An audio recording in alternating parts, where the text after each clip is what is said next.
Assalamualaikum warahmatullahi wabarakatuh. Saya akan menjelaskan tentang media aplikasi BK. Jadi di layar sudah nampak ada aplikasi media BK SMA ini.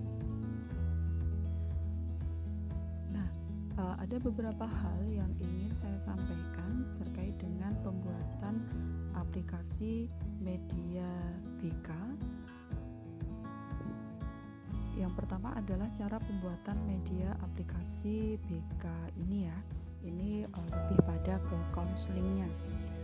Pembuatan aplikasi ini dibangun menggunakan Flutter SDK dengan basis Dart Programming Language, di mana dapat membangun aplikasi dua platform yaitu iOS dan Android sekaligus dalam satu kode. Dalam pembangunan aplikasi ini, database yang digunakan adalah Firebase Real Time, sehingga semua data yang akan di-load oleh aplikasi terbaca secara real time. Pemilihan database ini dikarenakan kebutuhan aplikasi yang memungkinkan user untuk melakukan chat secara real time. Pada proses pengkondisian editor kode yang digunakan Android Studio karena memiliki fitur yang dapat meningkatkan produktivitas dalam membuat aplikasi. Nah, ini yang tertampil di layar ini adalah salah satu user yang dia sudah bisa masuk ke aplikasi ini gitu. Ada Fawaz ini ya. Nah, di aplikasi ini ada langkah-langkah membuat aplikasi tersebut. Yang pertama adalah kebutuhan laptop atau PC dengan spesifikasi Microsoft Windows 7, 8 atau sampai 10 ya, 32 atau 64 bit. RAM-nya 4 GB, 500 MB for EDA, dan 1,5 GB untuk Android SDK dan emulator sistem image. Kemudian 1280 x 800 minimum screen resolution. Yang kedua, langkah pembuatannya adalah desain UI app. Yang ketiga adalah integrasi Firebase database. Kemudian yang keempat, Flutter SDK yaitu Dart Programming Language. Kemudian yang kelima, Android Studio dan install emulator. Sedangkan manfaat kegunaan dari aplikasi ini sebagai sarana, yaitu sarana peserta didik atau siswa untuk melakukan konseling secara daring. Nah, ini saya sendiri berinisiatif untuk memberikan layanan seperti ini menggunakan aplikasi BK Konseling supaya anak-anak tetap bisa memanfaatkan layanan yang diberikan oleh guru BK, yaitu guru BK SMA Bina Insan Mandiri. Khususnya pada kondisi COVID-19 ini ya, karena kita tidak bertemu secara langsung, kita tidak bertemu secara offline, kita bertemunya secara maya atau virtual. Nah, ini sangat dibutuhkan untuk peserta didik, termasuk juga saya sebagai guru BK bisa memberikan pelayanan yang lebih kepada peserta didik.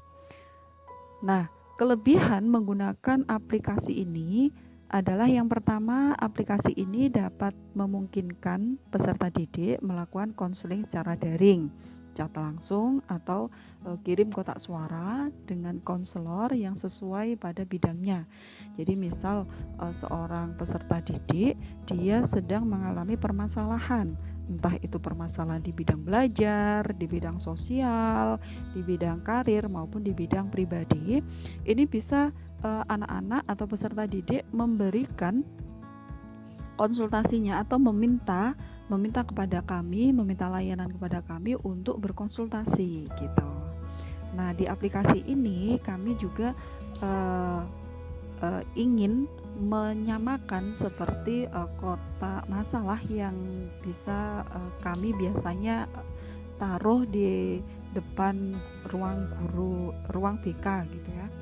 Nah, sedangkan secara online seperti ini kan kita nggak bisa, maka saya berpikir bahwa aplikasi ini penting digunakan supaya anak-anak tetap mendapatkan layanan ini gitu. Kemudian kelebihan yang kedua adalah dengan adanya aplikasi ini, konselor yaitu saya tidak perlu share nomor pribadi ke peserta didik gitu untuk melakukan konseling. Nah, ini juga sangat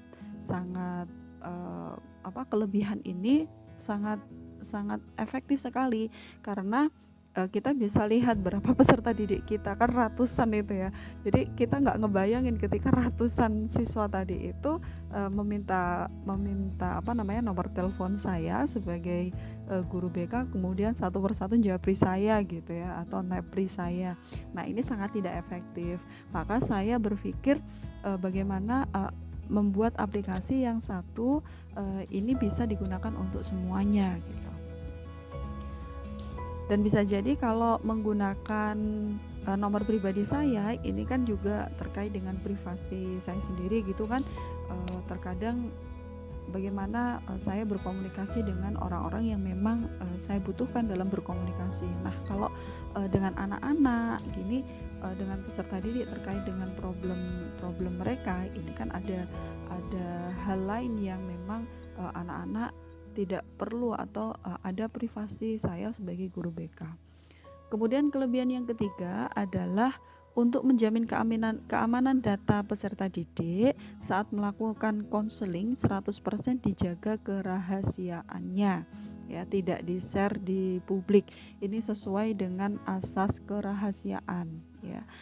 Dalam konseling, baik konseling individu maupun konseling kelompok, kita sangat menjunjung tinggi asas ini, asas kerahasiaan. Karena dengan asas kerahasiaan ini, peserta didik bisa lebih nyaman menceritakan permasalahannya, kemudian berkonsultasi atau melakukan konseling dengan guru BK.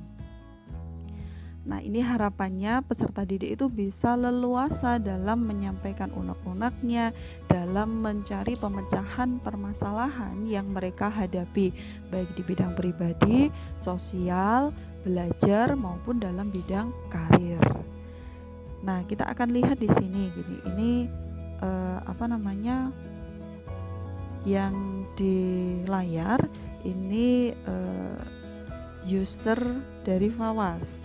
Nah, ini saya coba untuk logout kan, saya akan membuka. Nah, ini login welcome to BK SMA aplikasi. Nah, ini kan. Nah, ini username-nya, ini saya masukkan ya. Nah, berikutnya saya juga masukkan password-nya. Oke, setelah saya masukkan ini, saya akan login. Nah, dari login ini, saya sebagai guru BK, saya mendapatkan beberapa mailbox. Artinya apa? Ada kotak masalah yang siap dipakai ya ketika ada siswa atau peserta didik yang mau berkonsultasi dengan saya. Ini ada ini masih coba ya, ini masih tes aplikasi ini, jadi masih sedikit yang masuk ke mailbox saya begitu.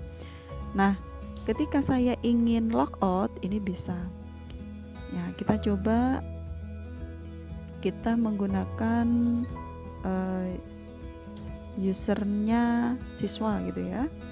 Kita ambil usernya Fawas tadi itu, kita akan cobakan di sini, kemudian dengan passwordnya. Jadi nanti anak-anak akan mendapatkan user dari guru BK. Saya akan memberikan user kepada mereka dan memberikan password untuk mereka bisa login pertama gitu. Nah, di sini tampilannya ada dua ini, ada send mailbox, artinya nanti si peserta didik itu bisa menyampaikan kotak masalahnya. Itu kalau secara offline ya, cuman ini saya gunakan bahasa Inggris, send mailbox. Jadi dia bisa mengirim apa sih yang ingin dia sampaikan kepada guru BK. Kemudian berikutnya adalah di konseling. Nah, di konseling ini nanti ya, di konseling ini nanti si siswa itu bisa berkonseling dengan saya sebagai guru BK-nya, dan ini ada jadwal gitu. Jadi ada jadwal seperti yang kita lakukan pada waktu kita offline gitu. Nah, ini kalau di kotak suaranya, jadi masuk ya gitu ya. Dimasuk di sini nanti anak-anak bisa memilih konselnya siapa. Ini konselnya saya. Ini misal nih ya, topiknya adalah bidang karir. Topiknya bidang karir. Nah, ini anak-anak bisa masukkan di sini. Nah, dia bisa menyampaikan, misal, Ibu, saya ingin berkonsultasi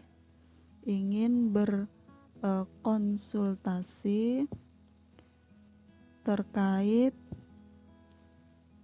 pemilihan jurusan di perguruan tinggi. Nah, anak-anak bisa bisa menuliskan di sini begitu. Nah, selanjutnya ini desain gitu. Nah, successful gitu ya. Nah, itu nanti di file saya, di mailbox saya itu akan tampak. Kita coba untuk lihat. Kita lihat kita cek di usernya saya. Masukkan ini juga. Oke. Setelah ini saya login di sini. Nah, oke. Nah, ini. Nah, temukan? Jadi ada topiknya karir, kemudian di dalam mailboxnya, Ibu saya ingin berkonsultasi terkait pemilihan jurusan di perguruan tinggi. Nah, begitu ini sangat memudahkan untuk peserta didik yang bisa mendapatkan pelayanan dari saya sebagai guru BK-nya, dan saya juga bisa menampung semua yang mereka keluhkan dalam satu aplikasi, dan ini lebih memudahkan saya dan juga peserta didik untuk melakukan layanan.